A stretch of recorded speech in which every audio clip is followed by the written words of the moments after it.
Go back into South Bend's history. 20 years, 50 years, 100 years? And what do you see? You see groups of people working to bring change to this city. They had different ideas of what that change should be. They didn't always agree. Yet, in every decade, there were groups of people for whom positive change was their life's work. This podcast, South Bend's Own Words, features the voices of people who helped make the city change. We'll share clips from the oral histories done by the Indiana University South Bend Civil Rights Heritage Center to tell a more complete history of the city. It's the story of many cultures, not just one. It's the story of South Bend. Willie Mae Butts was born in West Virginia. She came to South Bend in 1952 when her husband decided to open a medical practice along West Washington. Willie Mae gave so much of her time to working with her husband's medical practice, to raising her children, and to many local causes. She worked with the Urban League, the Parent-Teacher Association, medical auxiliaries, and she became the first African-American woman elected to South Bend's Human Rights Commission. As an organizer, she went street by street and house by house to listen and address her community's needs. In 2003, Willie Mae sat down with IU South Bend Civil Rights Heritage Center's David Healey. They talked about her early days along South Bend's west side, how hard it was for her and others to find jobs and housing, and how tirelessly she worked organizing for change. Good afternoon. Good afternoon. You are not a native of South Bend, correct? No. Where did you come from? My home is in West Virginia, but I came here from Washington, D.C. And you arrived in South Bend what year? 1952. Now, you mentioned that, well, how did you come to be in South Bend? I followed my husband. Okay, he convinced you to come to South He Bend. had to convince me to come. And why did he have to convince you? Because we had talked about going to Denver, and he went to Colorado, and took the state board and everything up there, and he passed.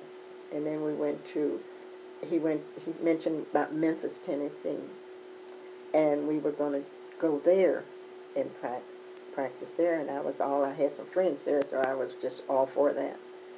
Then he changed his mind and came here, and just the thoughts of it, and he was saying nothing to do, and this is where he played it to me.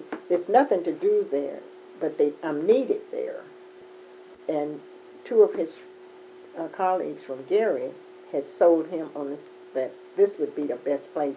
They wanted him to come to Gary and work with them. They graduated from the same school, from the Harvard together.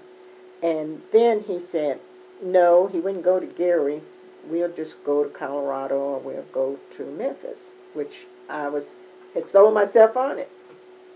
Then when he told me the small town and nothing to do and all, but we got all the places to go to. There's Chicago, it's not far away, and Detroit is not far away, Toledo is not far away. And he was just naming all the places where we could go and have fun and do things. And at that time, being young is what I was thinking about, really. So finally I gave up and came on. So he opened a practice in South Bend. Do you remember where that was located at? Yes, the drugstore on the corner of Washington and Walnut. It was a drugstore there with offices upstairs. Was that difficult, finding a place? Oh, yeah, because it was everything. They wouldn't even let you have nothing decent over here. You were directed to the west side of South Bend? The west side of South Bend, and there was nothing there. People were still living in those houses, and then they still weren't what you would like to feel good in. Where was your first home here in South Bend? Oh, Walnut. On Walnut Street. It was a white family living in there, and we lived in the apartment upstairs. But it was lovely. It had a lot of room and opening and brightness, and I liked that. So I didn't mind moving in there. Nice big rooms, and we're small. Now, was your husband's practice, was it white and black patients? Yes, yes. So it was an ethnic neighborhood. Right. You It had was. Polish It really was and- lovely there. I liked it all. I liked going up to the dime store because my children were small. The post office was there. You could walk right up the street to the post office. And it had everything there you wanted. You really didn't have to go downtown unless you wanted to. So there was a thriving black business district Mm-mm. in the These area. were owned by whites. All whites. Mm-hmm. And blacks bought them out. Well, after it started going black, they sold them. They sold themselves out. So you had everything there, the grocery store. Yeah, you could and go to the grocery. They had nice grocery stores right there next to you. In fact, it was a lovely meat market and grocery store right up under the downstairs from where his first office was. See, it was also a pool hall also there. Yeah, it was the pool hall was on Washington Street. I remember that being there. It was a large Cleaners on Birdsville. Okay. Burns Cleaners was on Birdsville. It had so many little places there. When the practice grew and you had to leave, Mm-hmm. where did you go? Where was your next We home? built this house, not because we wanted to. I saw a house in the newspaper. How you know how they put homes in it and how much it cost and what it was in, and it was everything we wanted and in the price range of everything. And I tried to get it, and I couldn't get it Why was that? because of my color. And And I went to see it. I went to see the house, and it's over here on Colfax. I got out the car. He told me to meet him at the house, and I got there. And when I got there, that makes me sick still now to even think about it. When I got there and I got out the car and I went in, and he said, "Oh, are you the lady that called when you Mrs. Butts?" And I said, "Yes, I am." So he said, "Well, I have second thoughts about it." He's dead now. He said, "I have different thoughts. I have to get the okay of the people in this neighborhood because the neighborhood has not been opened up to blacks. There wasn't blacks to colored." when you were building your home, did you have any problems with the neighbors? Were there white neighbors around It was you? white neighbors all the way around here, but when I built my home, they started moving because they said they knew the taxes was going to go up The taxes were going to go up. because of the type of house we built. That's what they claimed. Now you mentioned a story about the natatorium. Mm-hmm. When did your little girl take swimming lessons at the natatorium? Was that when She you was moved 6 in here? years old. It was after we got here, and she was only 2 when we got here. And the natatorium, you didn't realize that the natatorium was segregated. No, I didn't. I really didn't. I never think about things like that. I did, and I still don't. I wanted her to learn how to swim. I wanted all my children to learn how to swim because I couldn't swim. And I used to tease them. I said, you'll be able to save your mom because I can't swim and don't want to learn. But that's what happened. And then they wouldn't take Junior, my baby. Did you go down and talk to them? Mm-hmm. I carried him over there to register him. That was your son? Mm-hmm. And they told me registrations were filled. And then I carried him back again, and they said, well, I look on here. I said, well, your registrations were filled, and you said it's 6 weeks, so the 6 weeks is up. And I would like to enroll my child. Send him in. And she said, well, they haven't given me the okay to enroll any colored kids, or children, or whatever. You had 3 children. Uh-huh. What schools did they go to? So they did their elementary, finished up the elementary at Jefferson. Finished elementary here at Pearlie. And then went to Jefferson, and from Jefferson to John Adams. John Adams. And that was one of the places you looked for a home at was over on Sunnymead. Right. And you couldn't get that home. Right. But your children went to Adams. Adams, right. Which is in the same. Mm-hmm. What was their schooling like, in your opinion? they were in very much a minority at Adams. They were very few, because they were still sending the majority of the blacks to Central from from the east side. I don't think they had 50. It don't look like to me it was 50 blacks in there. Very few. Now, you mentioned that you're also a member of the Urban League. Mm-hmm. How did your husband feel about you being a community leader? He didn't like that. He thought I gave up too much of my time. He wanted you at home. He said, well, it was awfully hard on me because I didn't let nothing go. I did community work at home too, so it was pretty rough on me, and that's what he was concerned that I would break down because I enjoyed doing this, and people were calling on me from one end to the other all the time, and he would be at work, so he didn't know how much I did. But I always did what I was going to do in the daytime, and when it came 3 o'clock, I was on my children and my husband's time, so I didn't do nothing after 3 o'clock. Only the United Way, and that's the way it worked then. So he didn't know. When he come home, I was home. So, Okay. but I did what I wanted. I liked doing. Sometimes I'd go to 3 or 4 meetings a day. With different groups? Different groups. You were very busy. I was really busy. That's how I received the reward. Oh, and I was on the Human Relations Commission. Okay. And what mayor? President was there. What did the Human Relations Commission do? Well, our job was to try to place people into jobs that was not for black folks.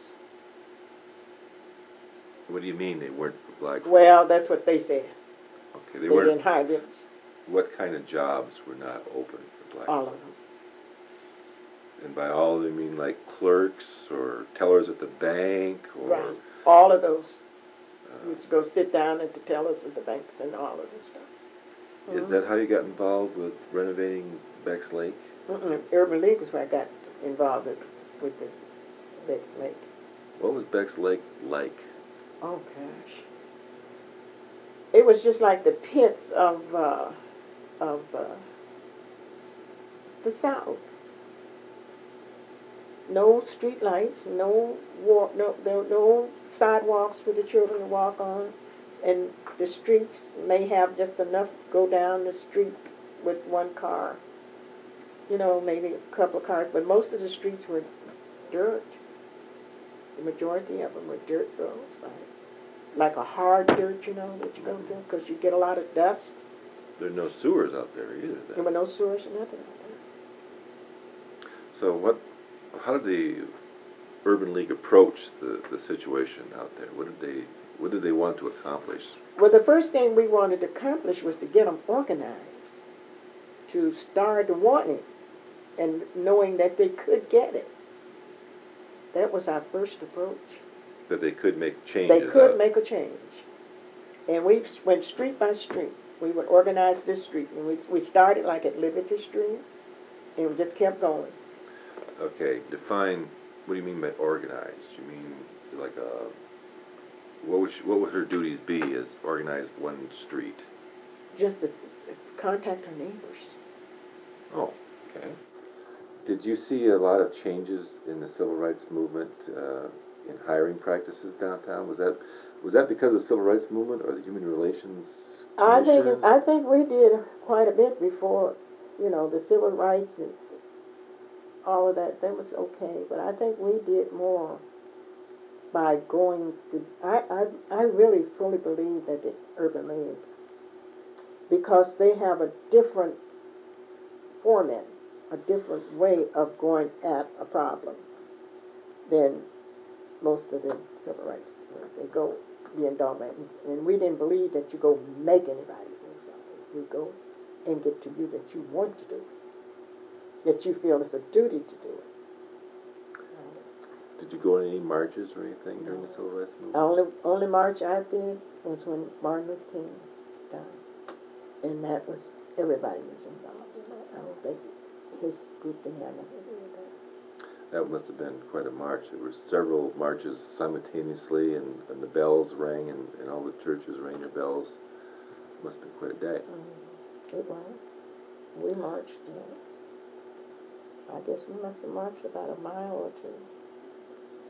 Just one. Looking back at South Bend, you came here in 1950s, 1960s. We're up to the new century here. What changes have you seen that really impress you? All of them. I've seen many changes, and they all been for the good. And I think they opened up the way for most people, if they really wanted to do things or do something, they could do it.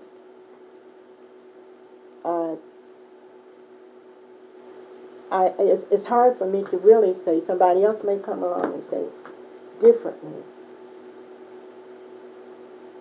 But I enjoy doing everything I've done.